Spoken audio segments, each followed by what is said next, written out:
この動画にはアニメのネタバレがあるよ。注意してね。With great power comes great mercy. Charlie's tactical acumen and level-headedness are indeed superhuman. I'm still not clear on the guy's goal. He wants to advance humanity's evolution? He's a transhumanist. The hunters became the prey. 空城だよ空城。権威に嫌われてこそ真の思想家なのだ。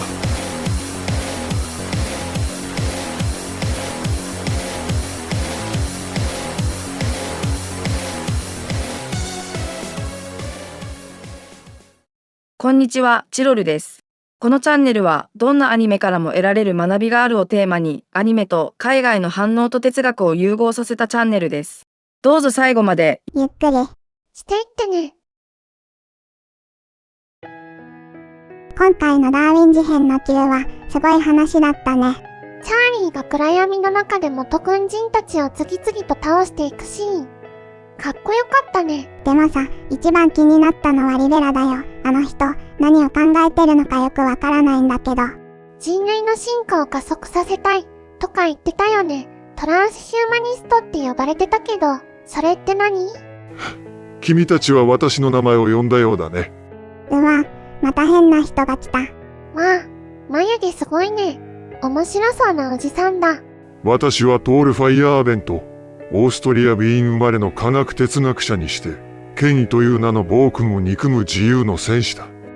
そして今、君たちに真理とは何か、科学とは何かを教えに来た。ちなみに私は科学界の権威と喧嘩中だ。哲学者って喧嘩好きな人が多いな。科学界と喧嘩って何をしたの？科学だけが真理を語る唯一の方法だと主張する傲慢な科学者どもを徹底的に批判した。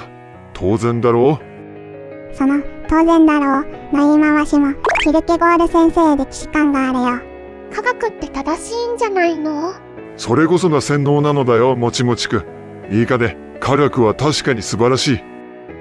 だが、それは唯一の真理ではない。神話も占星術も伝統医学もそれぞれの文脈では真理なのだ。私の有名な言葉を聞かせてあげよう。エニシングゴーズ何でもありだ。何でもあり、それってむちゃくちゃじゃない？むちゃくちゃ？違う。それこそが真の自由なのだ。科学という一つの方法論だけが正しいと主張するのは知的な独裁だ。人類は多様な方法で世界を理解してきた。その多様性こそが人類の豊かさなのだよ。でも先生、ダーウィン事変のリベラって人は科学を使って人類を進化させようとしてるんでしょう？それって先生の考えと違うんじゃない？素晴らしい、もちもちくん。まさにそこが確信なのだ。それって悪いことなの？悪いとは言わない。だが危険なのだ。なぜなら彼は科学という一つの方法論だけが人類を救うと信じているから。どういうこと？いいかね。リベラは人類は不完全だから科学的に改良しなければならないと考えている。だが誰が完全な人類を定義するのか？科学者か権力者か、それともリベラ自身か。本当だね。誰が正しい進化を決めるんだろう？その通り。リベラの危険性は彼が科学という名の権威を使って一つの価値観を押し付けようとしていることにある。彼はチャーリーのような存在こそが次の進化だと信じているが、それは彼の主観に過ぎない。でもチャーリーは強くて賢くて確かにすごいよ。すごいことは認める。だが、それが人類の進化の方向性だと誰が決めたのか？強さと賢さだけが価値なのか？優しさや芸術性や笑顔や愚かさや不完全さは価値がないのか？ひよこに進化してもいいよね。僕たち人間の進化系かも。いや、僕たち妖怪だから。リベラは科学という方法論を絶対視している。だが、私の哲学では科学も一つの伝統に過ぎない。科学は素晴らしいが、それが唯一の真理だと主張する瞬間、それは独裁になるのだ。じゃあ先生、チャーリーはどうなの？彼は科学の産物だけど、自分の意志で生きてるよ。チャーリーこそが私の哲学の体現者なのだよ。どういうこと？チャーリーは科学的に創造された存在だ。だが、彼は科学だけに従って生きていない。彼は人間の倫理を学び、動物の本能を持ち、自分自身の判断で行動する。彼は複数の価値観を統合しているのだ。そうだよね。チャーリーは、すべての命は平等だって言ってたけど、今回は人間を守るために戦ってたよね。その通り、チャーリーは絶対的なルールに従っていない。彼は状況に応じて柔軟に判断している。これこそが私の言う認識論的アナーキズムの実践なのだ。認識論的アナーキズムってすごく難しい言葉だね。簡単に言えば、一つの方法論だけに頼らず、状況に応じて最適な方法を選ぶということだ。科学が有効なら科学を使う。倫理が必要なら倫理を使う。本能が大切なら本能に従う。チャーリーはそれを実践しているのだよ。なるほど。だからチャーリーは元兵士たちを倒す時も殺さずに無力化したんだね。そうだ。彼は暴力は絶対悪とも敵は殺すべきとも考えていない。彼はその場の状況に応じて最も適切な行動を選んだ。これが真の知性なのだ。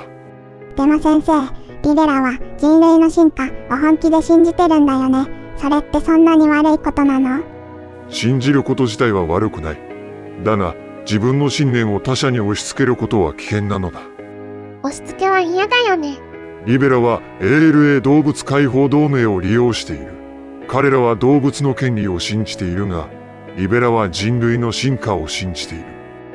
目的が違うのだ。だが、リベラは自分の目的のために彼らを利用している。あ、レディットのコメントにもそんなこと書いてあったよ。リベラは ALA を自分の目的のために使ってるだけだって。その通り。そして、これこそが科学的権威の危険性なのだ。リベラは科学的に正しいという理由で自分の行動を正当化している。だが、科学は価値判断をしない。科学はできることを教えてくれるが、すべきかは教えてくれないのだ。じゃあ、リベラは間違ってるの？間違っているとは言わない。だが、彼は一つの価値観だけが正しいと信じている。それが危険なのだ。私の哲学では、すべての価値観は平等に扱われるべきだ。科学も宗教も芸術も、すべて人間が世界を理解するための方法なのだ。先生、9話の最後にルーシーに何か秘密があるって言われてたよね。あれってなんだと思う？レディットでは、ルーシーもクローンじゃないか、とか、遺伝子操作された子供じゃないか、って言われてたね。興味深い推測だ。もしルーシーが遺伝子操作された存在だとしたら、それは人間とは何かという根本的な問いを投げかけることになる。どういうこと？いいかね。チャーリーは人間とチンパンジーの交雑種だ。ルーシーが遺伝子操作された存在なら、彼女も完全な人間ではないことになる。だが、彼女は人間として生きている。では、何が人間を人間たらしめるのか、という話だ。DNA、見た目、心？すべてだ。そしてすべてではない。人間の定義は科学だけでは決められないのだ。社会が、文化が、そして個人が、それぞれの文脈で人間を定義する。チャーリーは、ある人にとっては人間であり、ある人にとっては動物だ。ルーシーも同じかもしれない。じゃあ、リベラが人類の進化を語るとき、それは誰の定義なの？リベラ自身の定義だ。そして、それが危険なのだ。彼は自分の定義を科学という権威で正当化しようとしている。だが、人間の定義は一人の人間が決めるものではない。それは社会全体で時間をかけて対話を通じて決めるものなのだ。でも先生は何でもありって言ってたよね。いい質問だ、もちもちく。何でもありは何をしても許されるという意味ではない。それは多様な方法論を尊重するという意味なのだ。じゃあ、リベラのやり方も尊重するの？尊重はする。だが批判もする。リベラは自分の方法論を押し付けようとしている。それは他者の方法論を否定することだ。私の哲学では、すべての方法論は対等に扱われるべきだ。だから、リベラの方法論も一つの選択肢として認めるが、それが唯一の正解だとは認めない。難しいね。難しくて当然だ。人間は常に複数の価値観の中で生きているのだから。チャーリーもルーシーもリベラも皆自分の価値観で生きている。そしてその価値観は衝突する。だがその衝突こそが人間社会の豊かさなのだ。この作品のタイトルはダーウィン事変だよね。ダーウィンって進化論の人でしょ。それと先生への哲学って関係あるの？大いにある。ダーウィンの進化論は科学史上最も重要な発見の一つだ。だが、それは同時に一つの解釈でもあるのだ。進化論って解釈じゃなくて、科学的に証明されてるものなんじゃないの？証明されている部分もある。だが、進化論もまた一つの物語なのだ。ダーウィンは自然選択によって種が進化すると説明した。だが、それは世界を理解するための一つの枠組みなのだ。枠組み？そうだ。科学理論はすべて物語なのだ。素晴らしい物語、説得力のある物語、役に立つ物語。だが、それが唯一の真理だとは限らない。進化論は生物学を理解するための優れた道具だ。だが、それが人間の価値や社会のあり方や倫理を決めるわけではない。じゃあ、リベラは進化論を間違って使ってるってこと？間違ってはいない。だが、過度に確証しているのだ。リベラは進化はいいことだ、人類は進化すべきだと考えている。だが、進化論は価値判断をしない。進化はただ起こるだけだ。いいも悪いもない。なるほど。進化は強いものが生き残れってことだけど、それがいいこととは限らないんだね。その通り。かつて地球を支配した恐竜たちも、巨大隕石の衝突による環境の激変によって絶滅した。強さや優秀さとは関係なく、だ。進化に目的はないのだ。だが、リベラは進化に目的を与えようとしている。それが彼の危険性なのだ。ねえ先生、もう一人気になる人がいるんだけど、レスリー・ケイ・リットマンって人、リベラの隣にいた動物解放を言ってた元軍人さん。彼はジャーナリストのウォルター・リットマンがモデルなんだって。ああ、リットマンか。彼は世論の研究で有名だな。1922年に書いた世論パブリックオピニオンという著書の中で、大衆は複雑な問題を直接理解するには情報が複雑すぎると主張した。今は情報が多すぎる時代だけど、1922年の昔でもそう言われていたんだね。問題提起としては鋭い。だが、そこから専門家が情報を選別し、世論を形成すべきだ、という結論を導いた。これは知的エリートによる支配への道を開くもので、大衆を馬鹿にしている。主張からの結論が極端すぎるね。それってさ、リベラと似てない？鋭い指摘だ、もちもちくん。リベラもリットマンも自分たちの方が正しいと信じている。そして、その正しさを他者に押し付けようとしている。これこそが私が戦っている権威主義なのだ。じゃあ先生は大衆を信じてるの？信じるも何も大衆こそが社会の主役なのだ。専門家は確かに知識を持っている。だが、それは一つの視点に過ぎない。農民も職人も子供もそれぞれの知識と経験を持っている。すべての声が尊重されるべきなのだ。じゃあチャーリーの意思だって尊重されるべきだよね。それとも遺伝子が違うとダメなの？素晴らしい質問だ。清太郎くん、これは哲学の永遠のテーマだ。チャーリーは人間とチンパンジーの遺伝子を持っている。彼の能力は遺伝子によって決まっている部分もある。だが、彼の選択は彼自身のものだ。チャーリーは暴力的になることもできる。彼の身体能力なら簡単に人を傷つけられる。だが、彼はそうしない。彼はすべての命は平等だと信じ、その信念に従って行動する。これが自由意志なのだ。それって遺伝子というより、育った環境の方が影響大きい気がするけど違うの？確かに、環境も影響する。だが、最終的に選択するのは彼自身だ。決定論と自由意志は対立するものではない。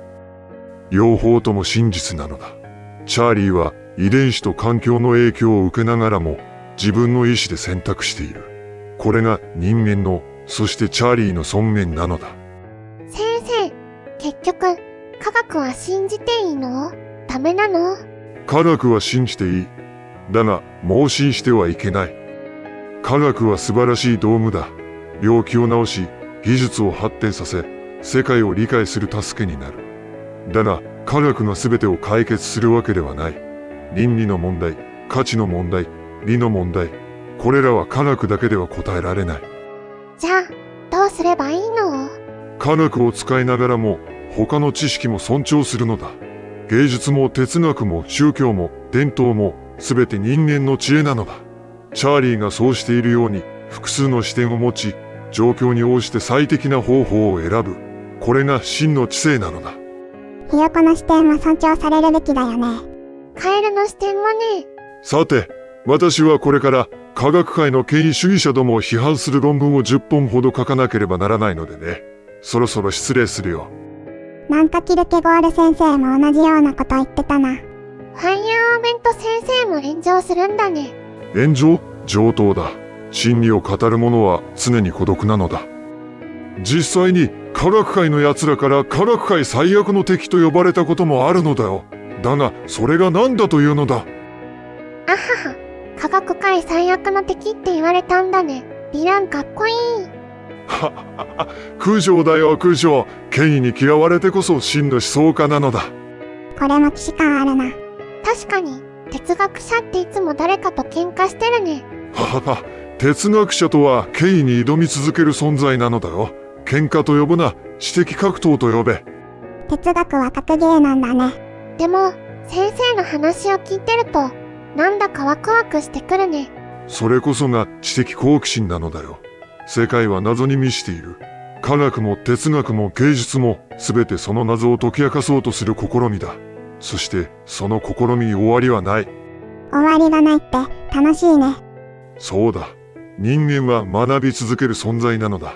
チャーリーもルーシーもリベラも皆学んでいる。そして君たちも学んでいる。最後に一つだけ言っておこう。清太郎くん、もちもちくん。君たちはいつか何が正しいのかという問いに直面するだろう。その日、権威ある者がこれが正しいと言うかもしれない。科学者が政治家が教師が親がこれが唯一の答えだと言うかもしれない。だが、その時思い出してほしい。真理は一つではない。方法も一つではない。すべての声に耳を傾け、自分の頭で考え、自分の心で感じ、そして自分の意志で選ぶのは。チャーリーのように複数の視点を持て、ルーシーのように冷静に判断しろ。そしてイベラのように自分の信念を持て。だが、その信念を他者に押し付けるな。エニシングウォーズ何でもあり。だが、すべてに責任を持て。恐れるな。学び続けろ。では、さらばだ。すごくいい話を聞かせてくれたのに、科学界と喧嘩するのが好きなおじさんだったね。キルケゴール先生を思い出したよね。哲学者って厄介そうな人が多いけど、すごく面白い人たちだよね。なんかとても痛快なおじさんだったね。今日は楽しかったな。あ、トランスヒューマニストって何なのか聞くの忘れた。僕、調べたよ。トランスヒューマニストっていうのはね。AI、遺伝子工学、ナノテクノロジーなどの最先端科学技術を駆使して、人間の身体的精神的能力を拡張増強して、病気や老い、死という限界を克服、超人化しようとする思想や運動を持つ人々のことを言うんだって。そのまんま、リベラのことだね。そういえばさ、先生はポール・ファイヤーベントって名前で、リベラはリベラ・ファイヤーベントだよね。ラストネーム同じなのに言ってることは真逆だったね。逆に ALA の元軍人のレスリー・ケイ・リットマンは、ジャーナリストのウォルター・リットマンとラストネームが同じで、大衆を操作しようとしてるところは、形は違うけど似てるよね。ルーシーも有名なエンジンの化石の名前から来てるし、ダーウィン事変は事実からの引用の仕方が面白いよね。じゃあ、今回は後になってしまったけど、レディットから海外の反応を10個ほど紹介するよ。ファイヤーオベント先生とお話しした後だと、また違った感覚で海外の反応を聞けるよね。それではどうぞ。どうぞ。いやもうこの時点になるとさ、現実はフィクションの5次元先を言ってるってはっきりわかるよな。皮肉なことにさ、シャーリーの暴力性よりも彼の平和主義と冷静さの方が奴らをおとなしくさせるのに役立つかもしれないよな。あの男の目的がまだよくわからない。人類の進化を促進させたいの？遺伝子操作みたいな文字通りの意味なのか、それとももっと社会的な意味合いで言ってる？絶対テクノロジーの力でって意味だと思うわ。彼はトランスヒューマニスト、超人間主義者だからね。大いなる力には大いなる慈悲が伴うってやつだな。誰かを洗脳したりそっち側に引き込みたいなら、普通の世界がその子にまともな常識を教え込む前にやらなきゃね。人間関係を築くには心を開かなきゃいけない。マジで人間のやることは複雑すぎるわ。バナナで買収するだけじゃダメなの？種族のことは置いといても、自分にとって一番大事な人の命は他の命より価値があるように見えるもんだよね。すげえ人間的な考え方。だって人間が究極の種族じゃないって真実が俺らの終焉を招くかもしれないし、あいつは人類の向上のためにそれを受け入れてるって言おうとしたけど、それじゃ不正確派。じゃあ何のために？単に本当のトップをトップの座につかせるためか。みんな完全に同じ目標を持ってるわけじゃないのに、一部の利害が一致しただけで団結してるのが面白いよな。まあ誰とも 100% 波長が合うなんてことないんだろうけどさ。さて、ピヨ太郎ともちもちの哲学茶番劇と海外の反応を楽しんでいただけましたか？哲学と聞くと難しそう、堅苦しそうと感じますが、アニメとともに哲学を考えるととても身近に感じられますよね。私も日々哲学を勉強中ですが、この感覚に名前がついていたのか、昔の人も同じように考えていたのかと驚くことばかりです。ピヨ太郎たちの茶番劇を作りながら、先人たちの多くの知恵を学べる機会をもらえた私自身が楽しんでいます。皆さんも楽しんでもらえていたらいいなと思っています。そして最後にお知らせです。この度、このチャンネルのブログを開設いたしました。ブログでは、この動画よりもっと深掘りして、毎回登場する哲学者の生い立ちや理論を詳しく紹介しています。ブログのリンクは概要欄および、このチャンネルのトップページにリンクを貼っています。今回のポールファイヤーベントの生い立ちや、詳しい理論も動画公開から24時間以内にアップ予定です。よろしければ、ブログも合わせてご覧いただけると嬉しいです。朝起きたらさ、また雪が積もってたんだけど、しょうがないよね。松本は3月いっぱいまで寒いから。4月でも雪が降ったことあるよね。氷が大きな山だから山から雪が飛んでくるんだよね。僕、ティアちゃんみたいに毛がないから寒いよ。じゃあ今度、毛生え薬買ってあげるね。毛が生えたカエルとカエルのアフリカに毛深カエルってのがいるよ。いるんだ。びっくり。今度会いに行ってくるよ。毛が生えるコツを聞いてくる。コツとかあるのかな？じゃあ、今回はこの辺りで。最後まで動画を見てくれてありがとうね。また次回の動画で会おうね。バイバイ。